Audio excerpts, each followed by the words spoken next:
Can I help you? Yeah, but you're standing on police property, so I'm asking, can I help you? No, you can't help me. Right, well, Here we see a critical legal misunderstanding. Police officers do not possess a general entitlement to personal information simply by asking for it. Outside of specific statutory powers, such as stop and search, arrest or traffic legislation, members of the public are not required to provide explanations, documentation or personal details.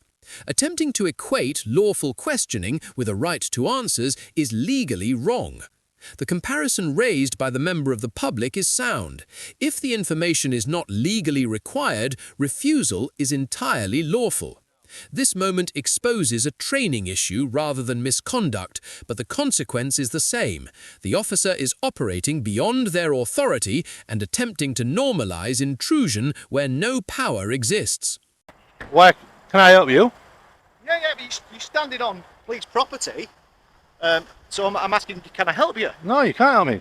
Right, well, go on, stand off the property then. Shut up, mate. I'm on your property. This is police property, this. Gonzo, move it. Am I on police property? This is police property. Where does it say that? I don't need to say it. Of course it needs to say it. I'm just asking you a question.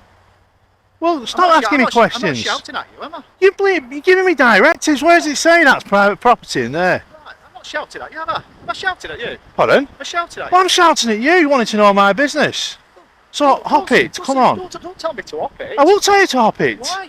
Because you're being quite rude. I'm not being rude. Very rude. Very polite. So now you're actually pushing me onto the I'm road. not pushing. Have I put my hands on you and push you? Well, you're walking towards me. I've not walked towards At this stage, the law is clear and uncomplicated. A member of the public has no obligation to answer questions, explain themselves, or justify lawful activity.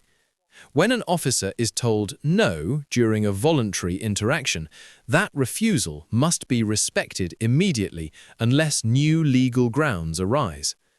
Instead, the questioning continues, reframed as concern and welfare.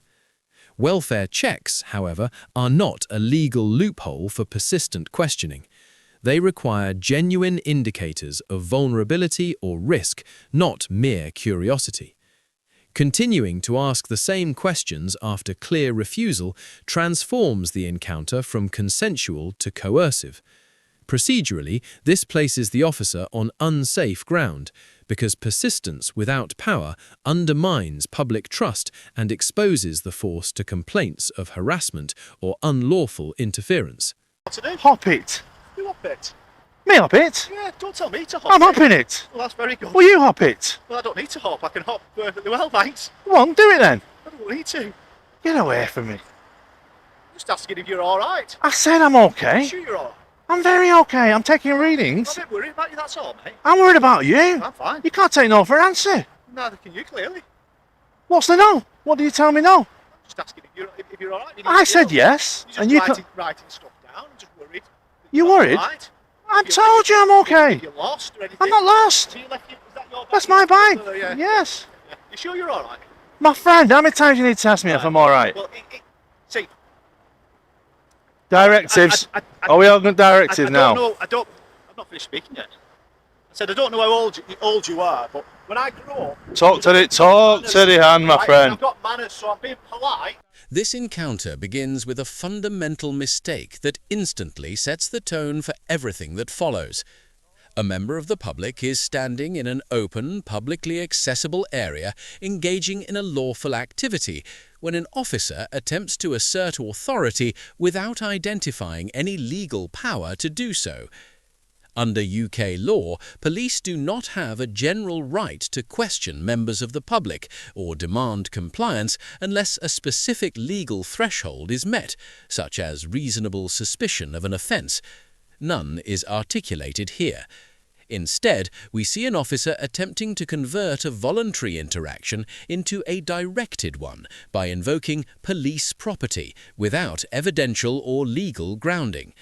That matters because once an officer implies restriction of movement or control without lawful basis, the interaction risks becoming an unlawful detention. This is the moment the encounter legally derails, and it explains why escalation becomes inevitable from this point onward. You kept asking me about my business. Yes, which is perfectly within my right to ask you what you're doing. Right. Where do you live? What's it got to do with you? Exactly. Do you want to know where I live? Exactly. Come to my house. I'll make you a cup of tea. Do you Come on then. want? I'll meet you back. I'll meet you there. Where is it? A long way away. Yeah, well, that's Middle of Wigan. serious. Yeah. And you'd make me a brew? I'll make you a brew anytime, mate. As long as you'll be rude to me. Well, I didn't want to be rude, but you just No, kept, you can't. I've You come- kept telling me. I've come to ask you a question, and all you're being is dead defensive. Defensive? Yeah. Right, we'll get your bank card out and give me the last 3 digits and everything like that. What's your bank card got to do with it? Because it's private to you. I've no right to it. Right. Well, like I say, I'm being polite, and you're being rude. No, I started off polite. You said